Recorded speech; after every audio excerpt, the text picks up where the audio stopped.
Welcome dear students, in transducer today we are going to discuss measurement of angular displacement. After completing this topic you will be able to recall synchros. अगर मैं examination point of view से बात करूं तो सिंक्रोस पे आपका एक short notes पूछा जा सकता है। अगर हम ये बात करें कि यहाँ पे हम सिंक्रोस के बारे में क्यों पढ़ रहे हैं तो बेसिकली जो भी आपका एंगुलर डिस्प्लेसमेंट होता है उस एंगुलर डिस्प्लेसमेंट को मेजर करने के लिए हमें एक ट्रांसड्यूसर की जरूरत पड़ती है। वो जो ट्रांसड्यूसर है वो है सिंक्रोस।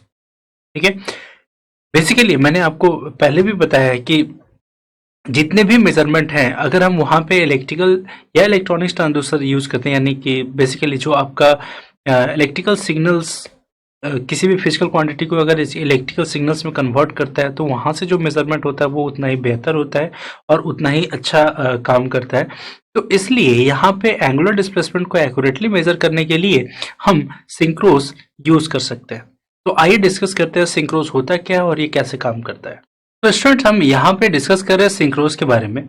तो सिंक्रोस का आप कंस्ट्रक्शन देख सकते हो। सिंक्रोस का अगर कंस्ट्रक्शन देखो तो आप यहाँ पे ये बोल सकते हैं कि जो आपके सिंक्रोस का कंस्ट्रक्शन है वो आपके 3 फेज सिंक्रोनस मशीन से मिलता जुलता है और इसलिए इसका नाम सिंक्रोस आ गया। ठीक है, वहां पे 3 फेज जो सिंक्रोनस मशीन होता है उसमें क्या करते हैं कि आप एक डंबल शेप रोटर लेते हैं और उस डंबल शेप रोटर पे आप फील्ड वाइंडिंग प्रोवाइड करते हो जिसको आप डीसी सप्लाई देते हो और आपके 3 स्टेटर वाइंडिंग्स होते हैं जिसको आप आर्मेचर वाइंडिंग भी कहते हैं और जो आपके रोटर का फ्लक्स है वो आपके स्टेटर वाइंडिंग को जब कट करता है उसमें वोल्टेज इंड्यूस होता है, देन करंट प्रोड्यूस होता है। ठीक है, तो बेसिकली आप इसी कंस्ट्रक्शन को आप यूज कर रहे हैं अपने एंगुलर डिस्प्लेसमेंट को मेजर करने के लिए। तो यहाँ पे 2-3 चीजें हम डिस्कस कर सकते हैं। सबसे पहली चीज क्या है कि जो सिंक्रोस है इसको आप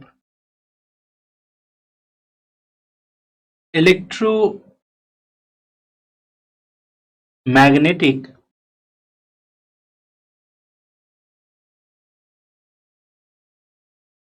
ट्रांसड्यूसर्स बोलते हैं। ठीक है, जो सिंक्रोस है सिंक्रोस को हम और भी नामों से प्रोनाउंस करते हैं जैसे कि सेल्सीन या फिर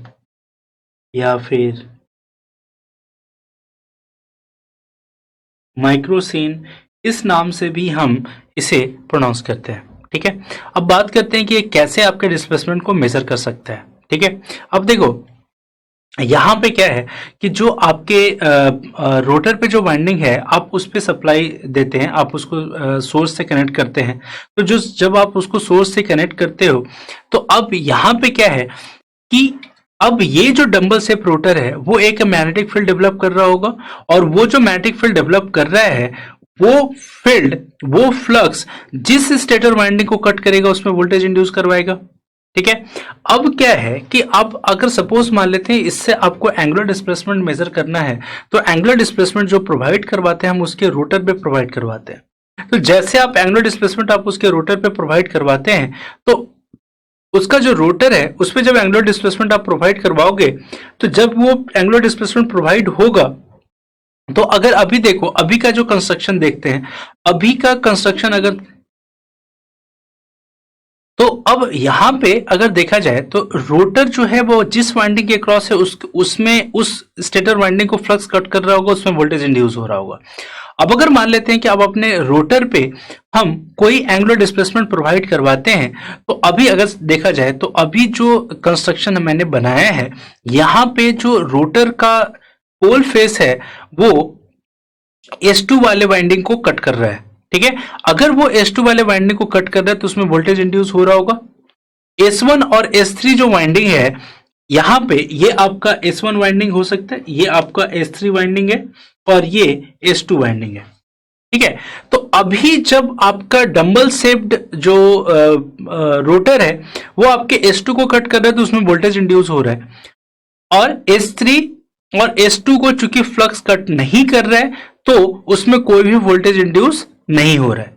अब अगर हम सपोज मान लेते हैं कि आपने इस पे कोई एक एंगुलर डिस्प्लेसमेंट प्रोवाइड करवाया थीटा का, तो देखो, जब आपने एंगुलर डिस्प्लेसमेंट प्रोवाइड करवाया तो रोटर उस एंगुलर डिस्प्लेसमेंट के डायरेक्शन में रोटेट करेगा।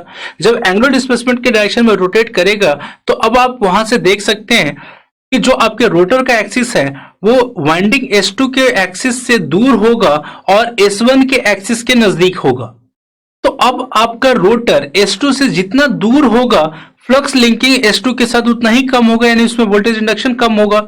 साथ ही साथ जो आपके रोटर है उसका S1 के एक्सिस से जैसे जितना जितना वो नजदीक होता जाएगा, S1 में वोल्टेज इंड्यूस होता चला जाएगा। तो इस तरीके से अगर आपने थीटा डिग्री एंगल का एंगुलर डिस्प्लेसमेंट प्रोवाइड करवाया और आपका रोटर अगर S1 के अक्रॉस आता है तो पूरा का पूरा वोल्टेज आपके S1 के अक्रॉस आ जाता है। तो अब यहाँ पे जो voltage magnitude in the winding है वो डिपेंड इतना इस पे करेगा कि आपने अपने जो रोटर है उस पर कितना डिस्प्लेसमेंट प्रोवाइड करवाया है। अगर पूरा का पूरा जो आपका रोटर एक्सिस है वो आपके वाइंडिंग के एक्सिस के ठीक पैरेलल हो जाए, या फिर हम उसको ऐसा कहें कि वो एक दूसरे के ऊपर ओवरलैप्ड हो जाए, तो पूरा का पूरा फ्लक्स किसी एक ही वाइंडिंग को कट कर रहा होगा और उसमें उतना ही फुल वोल्टेज इंड्यूस हो रहा होगा। बट अगर उसके एंगल में थोड़ा भी कमी होगा और आपके रोटर एक्सिस और स्टेटर एक्सिस के बीच में अगर गैप होगा, किसी भी वाइंडिंग के एक्सिस और रोटर एक्सिस में अगर गैप होगा तो उसमें वोल्टेज तो इंड्यूस होगा, बट चूंकि 100% फ्लक्स लिंकिंग नहीं है तो 100% वोल्टेज इंड्यूस भी नहीं होगा। तो इस हिसाब से आप वोल्टेज के मैग्नीट्यूड के हिसाब से आप ये देख पाते हो कि आपके रोटर पे कितना एंगुलर डिस्प्लेसमेंट आप प्रोवाइड कर पाते हो। ठीक है, तो यहां से आप किसी भी बॉडी का आप एंगुलर डिस्प्लेसमेंट मेजर कर सकते हैं। बारे में कोई इंपॉर्टेंट पॉइंट अगर हमें बोलना हो तो हम ये कह सकते हैं कि एक control type synchros system is used as error detector in control system. The classical synchronous system consists of two units, namely synchronous transmitter and synchronous receiver. ठीक है, यानी कि अगर आपको सिंक्रोस अगर यूज किया जाता है for controlling purpose in control system, तो वहां पे ये जो आपका सिंक्रोस होता है वो एरर डिटेक्टर की तरह काम करता है, यानी कि आपके सिस्टम में इनपुट देने के बाद आपके आउटपुट में कितना डिफ्लेक्शन मिल रहा है, कितना चेंज मिल रहा है, उस एरर को डिटरमाइन करने के लिए आप इसको यूज कर सकते हैं कंट्रोल सिस्टम में। और अगर आप कंट्रोल सिस्टम में एज एन एरर डिटेक्टर अगर इसे आप यूज करते हो तो वहां पे दो सिंक्रोस आप यूज करते हैं, एक को सिंक्रोस ट्रांसमीटर बोलते हैं, दूसरे को सिंक्रोस रिसीवर बोलते हैं। और ट्रांसमीटर और रिसीवर के सिग्नल के बीच में जो आपका डिफरेंस आता है वही आपका एरर कहलाता है कंट्रोल सिस्टम में। ठीक है, अब अगर हम एक और पॉइंट अगर हम इसके बारे में बोलना चाहें तो बोल सकते हैं कंस्ट्रक्शन से रिलेटेड। नेक्स्ट हम पॉइंट ये बोल सकते हैं इससे कंस्ट्रक्शन के रिलेटेड कि a synchronous transmitter has a salient pole having 3 phase stator winding.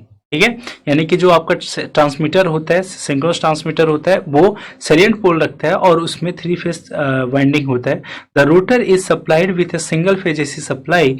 Output voltage is produced depending upon the position of the rotor. अभी जस्ट हमने जो डिस्कस किया था कि अगर आपका जो रोटर पे जो आपका वाइंडिंग था उस पर अगर आपने सिंगल फेज सप्लाई दिया तो उससे जो फ्लक्स आपका प्रोड्यूस होगा, अब वो जिस वाइंडिंग के क्रॉस होगा वहां पे फ्लक्स को कट करेगा और उससे आपका वोल्टेज प्रोड्यूस होगा, जिससे आप अपने position of the rotor determine कर सकते हो, जो आपके एंगुलर डिस्प्लेसमेंट को एक्यूरेटली मेजर करके बताएगा। So students, we have achieved our learning outcome that is synchros and I hope that you have understood it very well. So students, at the end of this topic, I hope that you have achieved the learning outcome and you are able to recall synchronous